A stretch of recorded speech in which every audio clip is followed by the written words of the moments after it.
बिस्मिल्लाहिर्रहमानिर्रहीम। अस्सलाम वालेकुम। हार्वर्ड एकेडमी की तरफ से आपको खुश आमदीद कहते हैं। हम कवर कर रहे हैं इल्मी की बुक को, और ये बुक अच्छी है। कंसेप्ट अगर बशर्ते कि आपके कंसेप्ट पहले मजबूत होने चाहिए। मैं आप लोगों से एड्रेस इसलिए ये एक दो सवाल करना चाह रहा हूँ।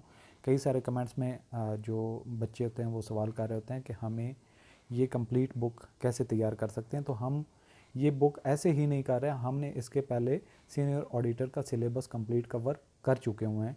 तो मैं आप लोगों को भी यही एडवाइस करूंगा कि आप अगर मेरिट में टॉप पे जाना चाहते हैं तो कभी भी एमसीक्यूज पैटर्न की बुक को फॉलो डायरेक्टली मत करें। पहले आप अपने कंसेप्ट बनाएं, तो आप इसकी तरफ जाएं, तो फिर आपको ये सॉल्व करना क्वेश्चन इतना प्रॉब्लम नहीं होगा। हमने अपने जो हमारे स्टूडेंट हैं हम ऑलरेडी सिलेबस कवर कर चुके हुए हैं।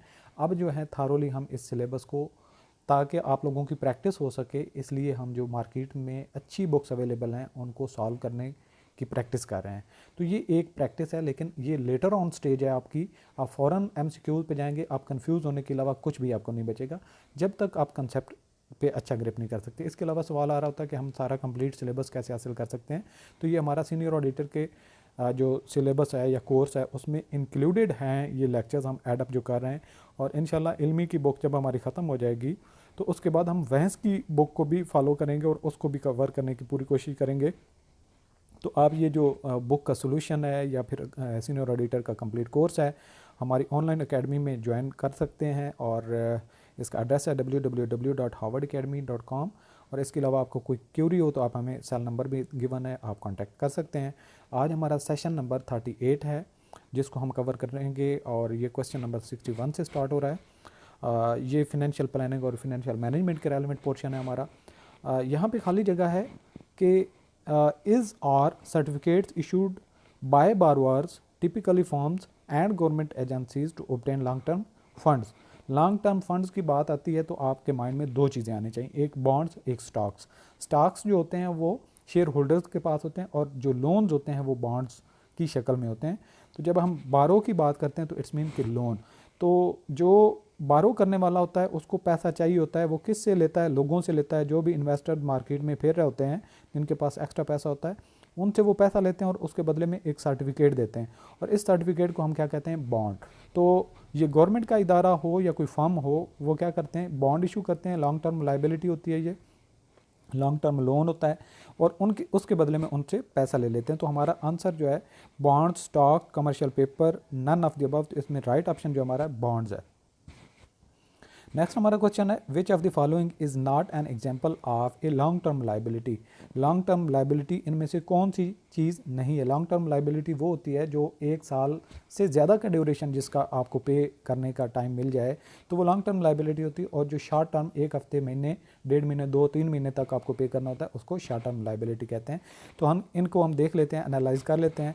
स्टूडेंट लोन, स्टूडेंट लोन को गवर्नमेंट अक्सर जो है वो ऑफ़र करती है स्टूडेंट्स को, जो अपने एक्सपेंसेस अफोर्ड नहीं कर सकते, गवर्नमेंट उनको पे करती है, और उसके बदले में वो 2 साल बाद, 3 साल बाद जब अपनी एजुकेशन कंप्लीट कर लें तो सैलरी से वो पे करते हैं। इट्स मीन कि ये लॉन्ग टर्म है। कार लोन भी इसी तरीके से लॉन्ग टर्म होता है, 5 साल, 4 साल, 3 साल, और ज़्यादा टाइम होता है, मतलब साल से ऊपर का ही होता है। मॉर्टगेज भी इसी तरीके से, कोई घर वगैरह आप लेते हैं तो गिरवी रखते हैं और उसके बदले में बैंक से लोन लेते हैं, तो ये भी लॉन्ग टर्म लाइबिलिटी होती है। Purchase on credit at a local grocery store, आप ग्रेसरी स्टोर पे जाते हैं, क्रेडिट कार्ड देते हैं, उनसे अपने घर की कंज्यूमर के रेलिवेंट जो चीज़ें होती हैं, यानी कि कंजम्पशन वाली खाने पीने की अशिया वो ले लेते हैं, और ये आपको क्रेडिट कार्ड की जो पेमेंट्स होती हैं या बिल होता है मंथली पे करना पड़ता है। तो ये हमारा ऑप्शन जो है डी जो है वो लॉन्ग टर्म लाइबिलिटी नहीं बल्कि शॉर्ट टर्म लाइबिलिटी। अच्छा, इसके बाद 63 क्वेश्चन नंबर है सारा event has total assets of 10,000। अब यहाँ पे assets including A car that is currently worth 1500, यानी कि उसके 10,000 के एसेट्स हैं जिसमें 1500 की कार भी शामिल है। सारा की लाइबिलिटी जो है वो 5,000 की है। Based on the search information सारा की नेटवर्थ क्या है? अब यहाँ पे आपकी जो है अकाउंटिंग इक्वेशन काम करेगी। Assets is equal to liabilities plus capital. अब एसेट्स उसने बता दिए कार समेत हमारे पास 10,000 हैं, वो बता रहा है कि लाइबिलिटी जो है सारे की 5,000 की हैं। अब हमारे पास उसकी नेटवर्थ जो कैपिटल है वो आ जाएगी 10,000 में से हम माइनस कर लेते हैं 5,000, तो ये हमारे पास आ जाएगा कैपिटल। तो ये बन जाता है 5,000। 10,000 में से 5,000 माइनस किया तो कैपिटल, यानी कि नेटवर्थ उसकी 5,000। तो ऑप्शन बी हमारा यहाँ पे ठीक है। अच्छा, इसके बाद नेक्स्ट जो क्वेश्चन है उसी को हमने कंटिन्यू करना है। नाउ अज्यूम दैट सारा परचेजेज ए न्यू वन, यानी कि कार न्यू परचेज कर रही है जिसकी कीमत 25,000 है। To do so the trades in her old car, यानी कि वो ओल्ड कार के मामले में बात कर रहा है। राइट से cheque for 5,000 and finances the remaining of the cost with a 5 year loan, यानी कि 5 ईयर लोन के साथ वो क्रेडिट उसको ट्रेड ऑफ कर रही है। बेस्ड ऑन दिस इन्फॉर्मेशन सारा नेटवर्थ अब क्या है, यानी कि 5,000 तो उसके पास पहले थी ना कैपिटल, अब जो है उसने 25,000 की गाड़ी ले ली है और उसमें से 5,000 उसने पे कर दिया। इट्स मीन कि 20,000 की उसकी 5 साल की लाइबिलिटीज़ बढ़ गई हैं।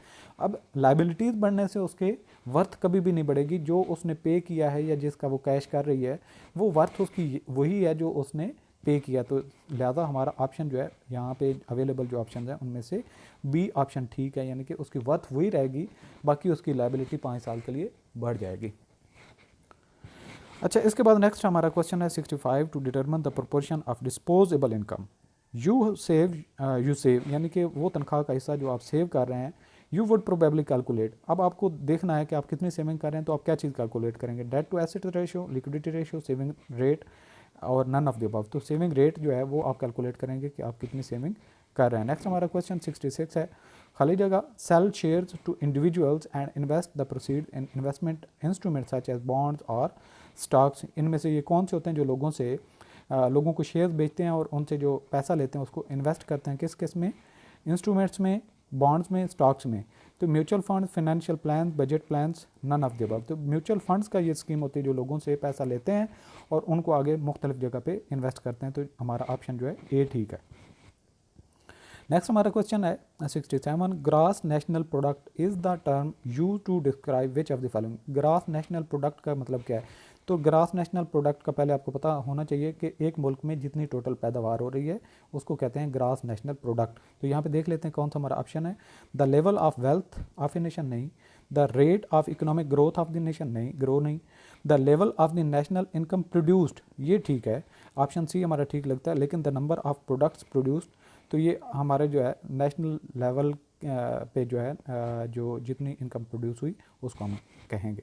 अच्छा, इसके बाद नेक्स्ट हमारा क्वेश्चन नंबर है 68, based on the following data calculate the डिप्राइवल value for the following assets, यानी कि आपकी जो एक एसेट है उसकी रिप्लेसमेंट कॉस्ट आएगी 5,000, यानी कि आपके पास पुरानी गाड़ी है, नई गाड़ी लेते हैं तो 5,000 कॉस्ट आएगी। नेट रियलाइजेबल वैल्यू, अगर उस पुरानी गाड़ी को बेचते हैं तो 3,000 आपकी जो है वो कास्ट आपको पड़ेगी। इकोनॉमिक वैल्यू, यानी कि अगर आप उसको यूज़ करते हैं तो 4,000 तक आपको फ़ायदा दे देगी। तो आपकी डिप्राइवल वैल्यू क्या हुई, तो ये हमारी डिप्राइवल वैल्यू डेफिनेटली 4,000 होगी, जिससे हम महरूम हो रहे हैं अगर उसको हम लूज़ करते हैं। इकोनॉमिक वैल्यू जो हम जिससे फ़ायदा ले सकते हैं, तो ये 4,000 ऑप्शन इसका ठीक है।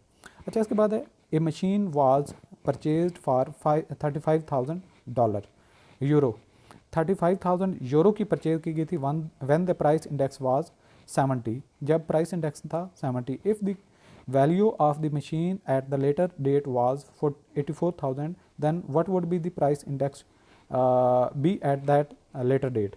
अच्छा, यहाँ पे आप इसको कैलकुलेट करने के लिए मैं आपको सादा सा फार्मूला बताता हूँ। आपने 35,000 है और उसका प्राइस इंडेक्स है 70। अब इसको डिवाइड करेंगे, तो मैं भी कैलकुलेटर निकाल लेता हूँ, आप भी सेल फ़ोन पे या जहाँ पे भी आपका कैलकुलेटर उसको कोशिश करें निकालें। 35,000 डिवाइडेड 70, तो अब इसका मेरे पास ऑप्शन आ गया, आंसर आ गया 500। वो कह रहा है कि जो 500 जो आपके पास इंडेक्स था 70 और 35,000 था उस वक्त उस मशीन की परचेज प्राइस, अब जो है उसकी प्राइस होगी 84,000। अब फिर आप 84,000 पे, अब तो आपको प्राइस इंडेक्स मालूम करना है। 84,000 डिवाइडेड बाई 500, फिर आप करें 84,000 कैलकुलेटर से करें डिवाइडेड बाई 500, तो ये हमारा ऑप्शन जो है आंसर आ जाएगा 168। इट्स मीन कि ऑप्शन डी हमारा ठीक है। अच्छा, नेक्स्ट हमारा क्वेश्चन जो है, a motor vehicle is purchased on 1 January 2004 for $55,000 euro when the price index was 80।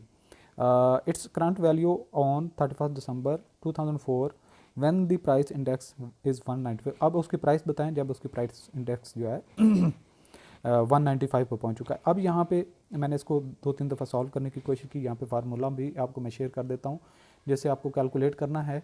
लेकिन प्राइस इंडेक्स का फार्मूला जो है PI का आप देखते हैं P1 यानी कि current price divided by P0 यानी कि जो बेस प्राइस होती है मल्टीप्लाई 100।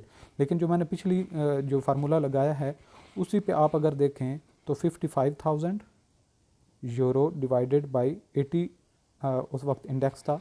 अब इसको कैलकुलेट कर लेते हैं, मैं भी कैलकुलेटर पर देख लूँ थोड़ा सा, अच्छा टाइम लग जाएगा। 55,000 डिवाइडेड बाई इंडेक्स था 80। अब आपका ऑप्शन आ जाए, आंसर आ जाएगा 687.5। इसको आपने मल्टीप्लाई करना है 195 जो उस वक्त प्राइस इंडेक्स है, तो ये तकरीबन बन जाएगा 134062। ठीक है जी, तो ये तकरीबन हमारा ऑप्शन बनता है। और इसमें से हमारा ऑप्शन जो है इनमें से राइट वो ऑप्शन नहीं है, लेकिन बुक ने सजेस्ट किया है 97,500, जो कि इसका रेलिवेंट मुझे जवाब ठीक इसका नहीं लगा था जो मैंने कैलकुलेशन की थी। ये डाउटफुल है, आप इसको भी ज़रा सॉल्व कर लें। तो आप कमेंट्स में भी इसका बता सकते हैं अगर आपके पास अच्छा सोल्यूशन इसका सही तरीके से आ जाता है। जो मैथ में स्ट्रांग हो वो ज़रा इस पर काम कर ले, जिसने प्राइस इंडेक्सेस वगैरह पे काम किया हो। तो मेरी थोड़ी मैथ नहीं, मैनेजमेंट साइंसेस का स्टूडेंट होने की वजह से मैथ इतनी नहीं, लेकिन हो सकता है इसमें ऑप्शन आपके पास ठीक आ जाए, लेकिन ये डाउटफुल क्वेश्चन मेरे माइंड में था, इसलिए आप इस पर वर्किंग करके आपकी तरफ से इनपुट रिक्वायर्ड होगी। Thanks for watching. खुदा